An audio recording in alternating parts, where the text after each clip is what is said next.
Hello everyone, welcome. I'm delighted to be here for day 3 and our Women's Health Spotlight of Vitafoods Europe. My name's Kirsten Knight, I'm Interim Head of Publishing at Vitafoods Europe, and I'm so excited to be here with such an esteemed lineup. I know we haven't got too much time today and we're trying to cover quite a lot, so looking forward to hearing everything our experts have to speak about on the next frontier of fertility and reproductive health. So it's 2025, yet the female body remains understudied. And while this lack of representation presents challenges, there's also a lot of opportunity. And the women's health space is a really exciting space to be operating in right now. So today we're going to be thinking about how evolving science and emerging technologies can transform our understanding and approach to fertility and reproductive health, and looking at trying to imagine a future where comprehensive personalized care is the standard rather than the exception. And just a quick reminder to our audience that if you have any questions for our panelists, we will be taking questions at the end. But just to kick us off, could you each perhaps just briefly introduce yourselves and maybe give an example of what you believe to be the most exciting possibility or glaring gap in the fertility and reproductive health space? Zita, you can kick I'm us off. Zita West. I'm a midwife, an acupuncturist, an author, founder of Zita West IVF Clinic and a range of supplements as well. And I think one of the most exciting things that's happening in this area for me with fertility is mitochondrial health of mitochondria. Okay. Hi, everybody. My name is Colleen Fogarty-Draper. I'm a scientist and a clinical dietitian. I have a startup company called FemmeUp Health. It's focused on personalized nutrition for women. It's a digital health company.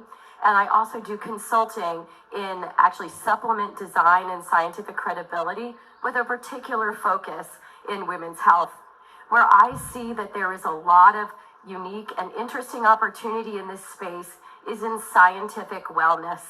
We have uncovered such great science around the various omics technologies.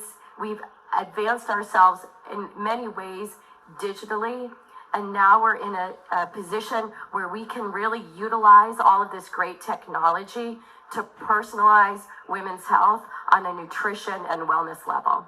Thank you. I'm Florencia Fasanella. I'm pharmacist. I'm the pharmacist of FemmeUp, a laboratory that produces natural supplements for women's hormonal health.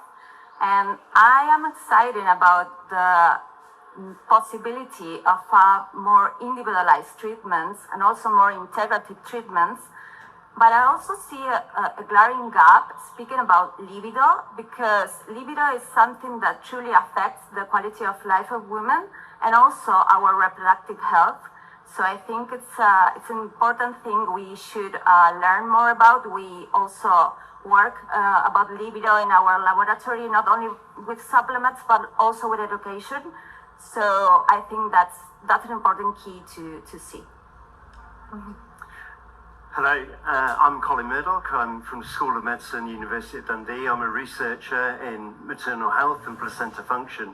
I think one of the advances we've had recently is being able to model the placenta so that we can understand more on which drugs or supplements could help the placenta's function during those important stages in developing the baby. And that also has implications on lifelong cardiovascular risk for the mother. Thank you all so much. So to kick off the session, and I'm glad our previous speaker kind of got us started on this, but wanted to talk about what is the impact of the underrepresentation of women in clinical research on fertility outcomes, and how can we mitigate this? That's a question to anyone. Well, you're probably better to answer that. Sure. Well, certainly the impact is that we have limitations with regards to the information we have available to us to translate. And that really is a difficult scenario, because on the one hand, we're pushing forward women's health. We want to make new and better products. We're listening more to women. They've felt unheard for so many years. But at the same time, there's only so much we can respond without adequate research data. So I think that is really the challenge that we all face in our fields, that we're having to work intuitively and creatively as well as scientifically. And it can be a real challenge, and it really pushes our boundaries in ways where we would rather not have to be pushed. I think we need more female scientists and also to study women in all their hormonal stages. And I think with that combination, maybe new variables are going to appear that they're going to give us even more information on how to design and personalized treatment and efficient treatment for women. Yes. Something that I've done and University of Dundee has done is creating training programs for the next generation of women scientists who work on maternal and fetal health. And I think that's where, again, having those women focusing on those research areas can really have an impact. Love that. And Flor, you just touched on this here, but how can we ensure that research adequately represents women's health needs across all life stages? And where do you see the most unmet need? Well, I think that, as I say, it's important to have more female scientists studying women, because I think this is a key thing, because even though, okay, we can be all scientists studying women's health, but we live the women's health, we live our hormone cycles. So I think that's the key information we have, that women can design new treatments that they're really, as I say, personalized, individualized, to treat different hormonal phases, because we don't need the same in all our hormonal stages. So I think the key thing is that to integrate, to study more women in different hormonal stages, but also to have more female scientists. But I think as well, in terms of education, like the work that Colin's doing, it's the first 1,000 days, isn't it, of a child. So it starts from preconception until 2.5, and it's being able to educate women how important that is for fetal development, for pregnancy, and the future of a child's health. I think in regards to that, and continuing with what you're discussing, that women have various windows of vulnerability across their life cycles. Yeah. And I think it's really important that we study each of those windows of vulnerability, and that we learn to understand that the issues and the symptoms that women face in their early life stages might actually be indicative of issues they could have at later life stages. For example, if a woman has premenstrual syndrome, certain symptoms are stronger early in her life. Is she a greater risk of major depression later in life, or when she starts her perimenopause hormone chaos? I think that there's a lot of opportunity there to look at that continuity across the life cycle and understand this interplay with our hormones and our symptoms.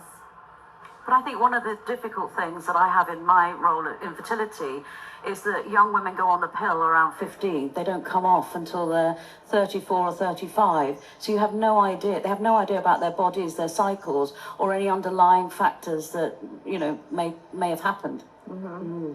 Yeah, and I'm glad you touched on that, because that's something I was going to ask you about, in terms of the menstrual cycle being a vital sign of rather than just a fertility marker. So, Colleen, I don't know if you want to discuss that. So I feel, and I know you must as well, the menstrual cycle, that the state of a woman's menstrual cycle is one of her key vital signs.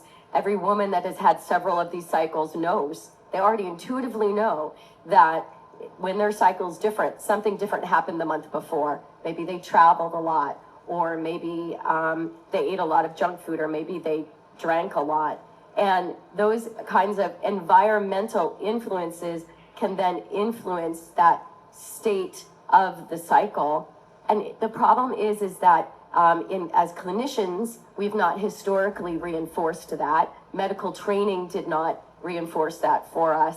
And now we need to kind of make that transition and really highlight for the woman that this sense of awareness is real and valid. And I think there's something there around fertility, right? So when a woman takes the birth control pill and she has no sense of her cycle, what is her vital sign? Is there more than one way to look at the use of the birth control pill?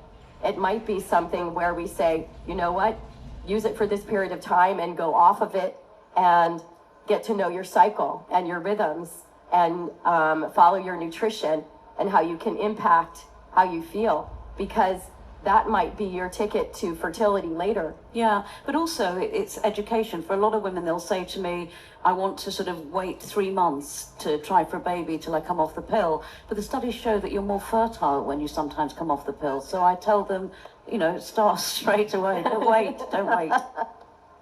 Yeah, I think that also tracking our menstrual cycle, I think it can give us deep insights about our health, and we can act in the variable we need to act, and not in all the variables that you can act to improve reproductive health. So we can design better treatments and to act in the moment we need to act and in the way we need to act. Yes. But don't you find, I find with the women that I see, they are so overwhelmed with gadgets and gizmos. They come in with chart after chart of their cycle, and they're losing, we're more connected than ever now, but we're less connected because we're becoming obsessed with these gadgets and gizmos, which adds to the stress of trying for a baby, I find with my clients. Yeah. Interesting. Yeah, I think it's more like having an habit to track your menstrual cycle like every month, and then you will have that information for the moment you want to get pregnant. Yeah. Yes. Yeah. So I'm glad you touched on that, because I was going to ask about technology and tracking. And I know, Colleen, this is something that you've done a lot of work in. So kind of which emerging technologies show promise for in this area, or the gadgets and gizmos, as you mentioned? So this is a little bit contentious because it falls right on this, like, I mean, on the one hand, we have women in this stage of struggling with fertility who are monitoring everything. Yeah. But on the other hand, there is a lack of understanding our continuous hormone changes throughout our days and our cycles. And I think we really need to get behind the development of continuous hormone testing, even using something minimally invasive like interstitial fluid, so that we can really characterize the effect of diet and environment on the changes in a woman's hormones, and then connect that with symptoms. That then, from a research perspective in particular, can give us more information to help our women without maybe without them feeling like they have to track everything. Because we can give them some more insights on what may be happening physiologically. I'm such a proponent of self-awareness as well, of women kind of taking charge of their own health. Nobody's going to do it for you. At the end of the day, if you want to understand your scientific wellness and nutrition journey, you need to take it on yourself. You do need to figure out what is important to track. Not everything, but there are some things. What are your top priorities? Do home-based micronutrient testing. Try hormone testing. Try things that do give information. But I do think that all of this has to be done in moderation. Yeah. And women need to listen to their intuition as well, because it's not just about nutrition and science. It's about a woman's emotional and spiritual well-being. Yes, yeah. And the two go hand in hand to influence their physiology. But I think one of the things that's important to ask around fertility is at what age your mother had the menopause, because if she had an early menopause, it's likely that you will as well. And that's important information if you're planning to have a baby. Yeah, that's a good point. Yeah. And I mean, you spoke a bit about testing there. We talk about kind of moving beyond this one-size-fits-all approach, and what's the potential there for, creating truly personalized reproductive health support based on people's individual profiles? Flora, I don't know. I think it's very important, because when you see what this person needs, you can design a treatment just for that. For example, I have a student of my academy. She's a gynecologist, and she was treating a lady that was struggling to get pregnant. And they saw that the main problem of this person was stress, like basically high cortisol levels. So she treat her with natural supplements, with adaptogens. Also, she had to change the way she was living, so she started sleeping more, doing meditation, doing 40 minutes walks per day, and she got pregnant. So sometimes it's not that you had to treat the person with with one treatment that applies to everybody. You need to see what that person needs. And this was very simple. What that lady was needed was to have less stress. And that was the key for that woman. Of course, it's not always like that, but I think to have that in mind is very important. But what I find when I'm with my clients, there's two questions I always ask: how old they are and how long have they been trying. When I say trying, really trying, and I'm amazed the lack of fertility awareness. You know, the focus is just on the egg ovulation, which is a random event. You know, the egg lasts 12 to 24 hours. The sperm lasts 5 to 7 days. So focus on the sperm, not on the egg, and have sex at least 3 times a week. And don't, you know, all these questions. You know, women sort of focus on that fertile window, which is brilliant. Then they do nothing. They don't have sex for the rest of the month, which means by the time they rev up again, that during their fertile time, a lot of the sperm's going to be dead. So, you know, it's just basic knowledge, and it doesn't matter who comes through the door. There's a lot that you can figure out without the science about what is going on.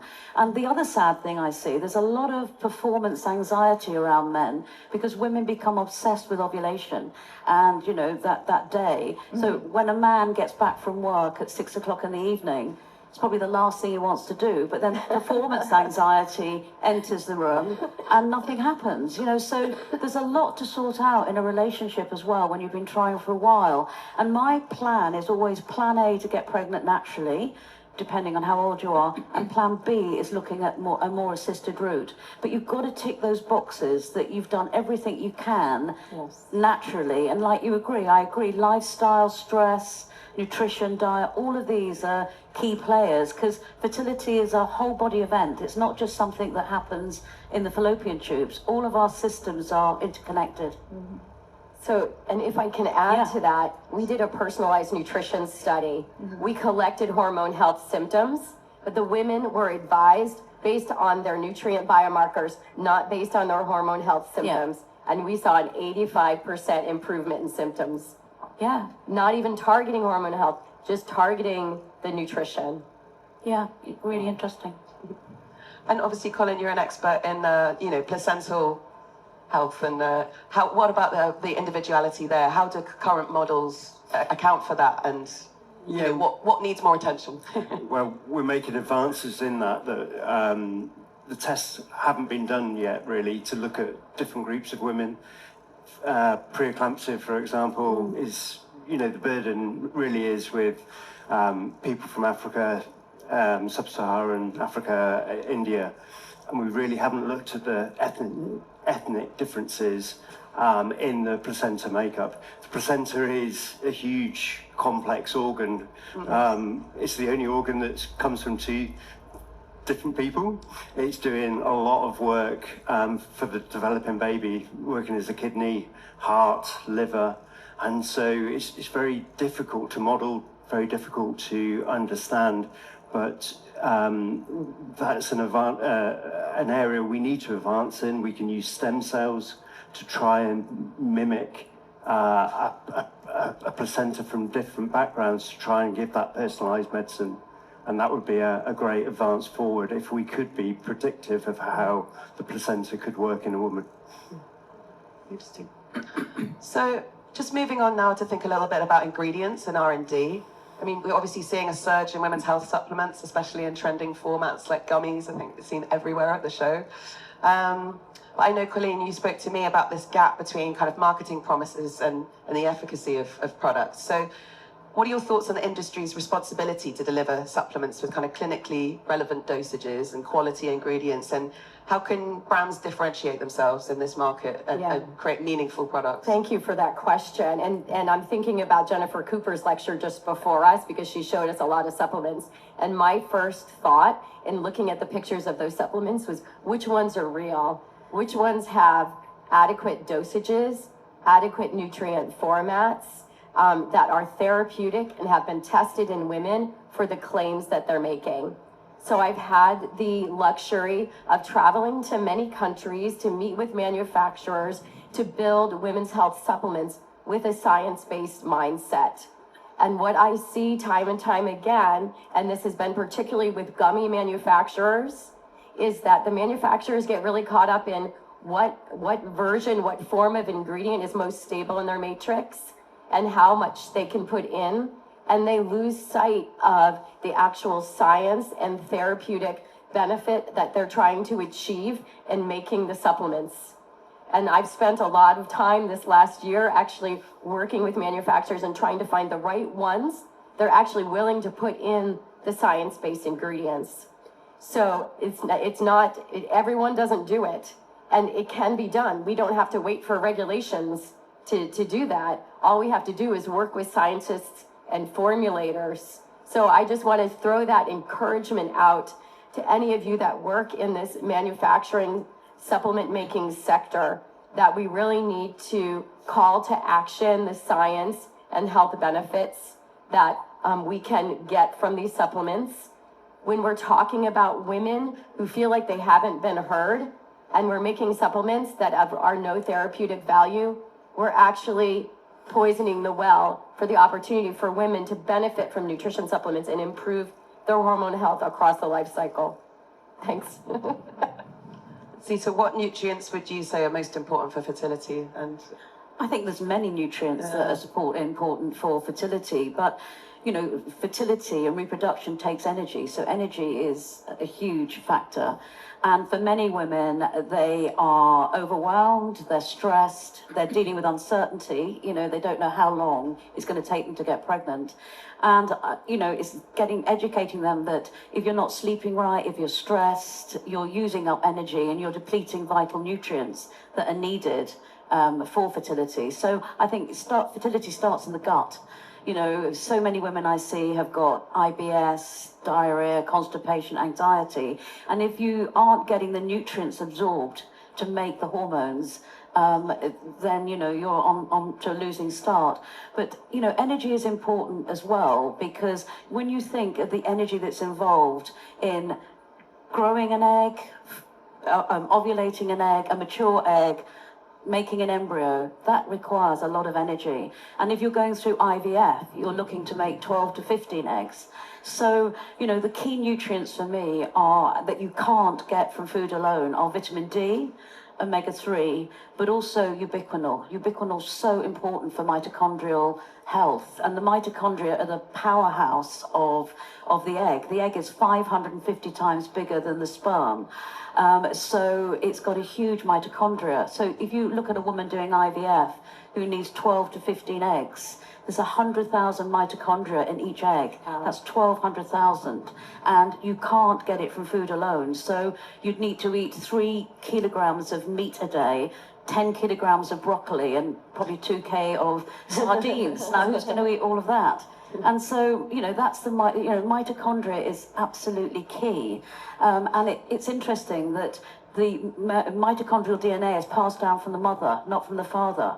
So, you know, again, what we're starting to see with research is those women with poor fertilization, low egg reserves, failed IVFs, maybe they've got poor mitochondria, you know, not got great mitochondrial health. And we'll start to see that because we're now looking at mitochondrial transplants from eggs, etc. So energy is absolutely key. And, you know, like I say to my clients, it doesn't matter whether you ovulate in a month. It doesn't matter whether you produce sperm, because the energy is going to go elsewhere. So, you know, you've got to sort of have the energy to be able to reproduce.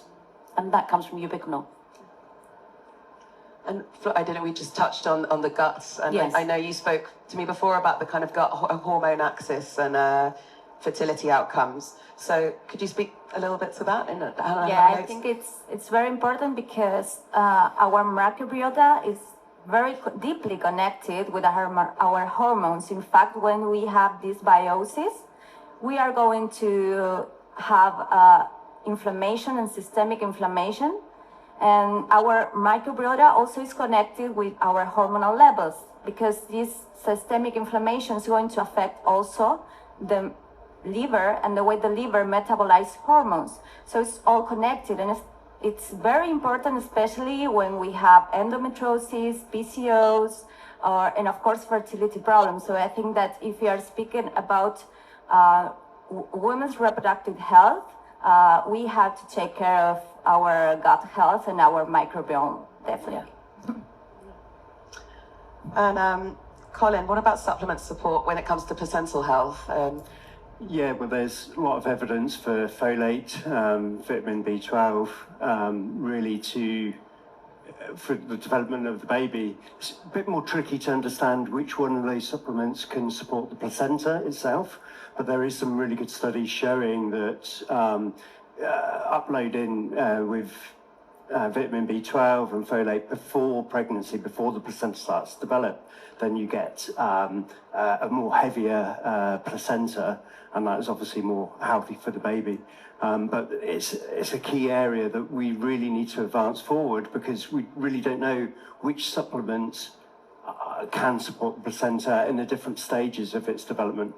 It's interesting, Colin, you're talking about folate, because it's a big battle at home. Like folic acid, doctors are using, not folate, especially for these women that have got MTHFR that are having recurrent miscarriages. They're putting them on five milligrams of folic acid, which they can't absorb. So. Yeah, and that goes back to the gut health as well. But I think there's also caution with, there's was a large clinical study looking at vitamin C and vitamin E in really high doses, and to try and help with preeclampsia, and it wasn't effective. And so it's really about timing of these supplements. When are they important? And really the only way we can understand that is by studying it more and studying the placenta over the different stages. So, because they are essential for the development of the baby, so we need to know this information. Thank you. So we've got a few minutes for questions, so I just wanted to ask if there's any questions in the audience at all. Don't be shy, put your hand up. We've got some microphones going around.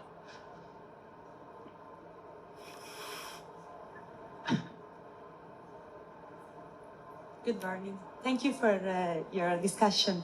About the microbiota, when you say the woman focus on our microbiota, what is the meaning? About the phyla, the specific phyla of bacteria, or another aspect? No, there are many bacteria that are connected with our estrogens, progesterone, cortisol levels, also thyroid hormones. So this group of bacteria, if we have this dysbiosis, they are not processing well our hormones. So that's also, as I said, makes more inflammation to our body, and inflammation also affects the liver. So it's like a cycle, like not good cycle that is started in our gut. Any more questions in the audience at all?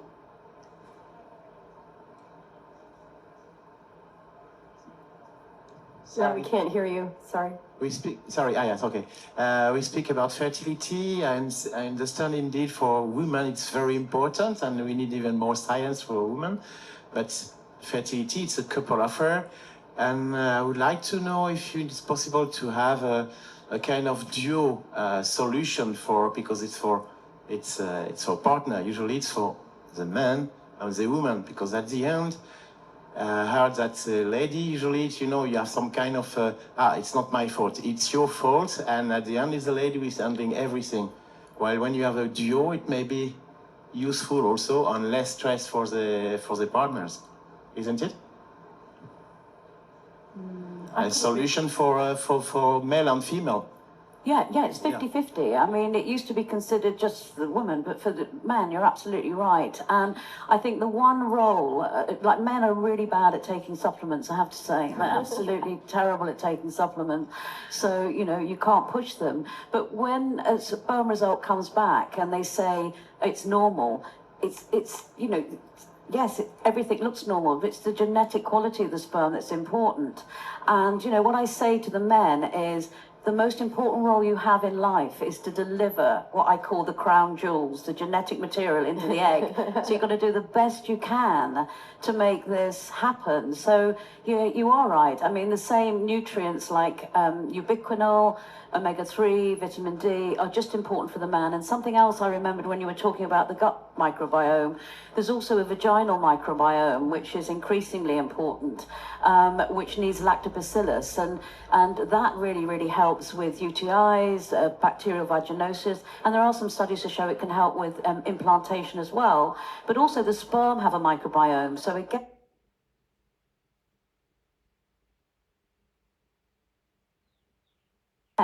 you know, probiotics are important for the male and the female if you can get men to take a whole range of supplements. I think we need to make a product for men that helps her vaginal microbiome. Good idea. Well, that seems as good a note as any to leave it on. So thank you to all of our panelists today. It's a fantastic discussion. I know we could be up here for ages longer. Thank you to our audience for taking part. And if there's any questions, come and see us on the stand. We'll be here. Yeah. Thank you. Thank you all. Thank you.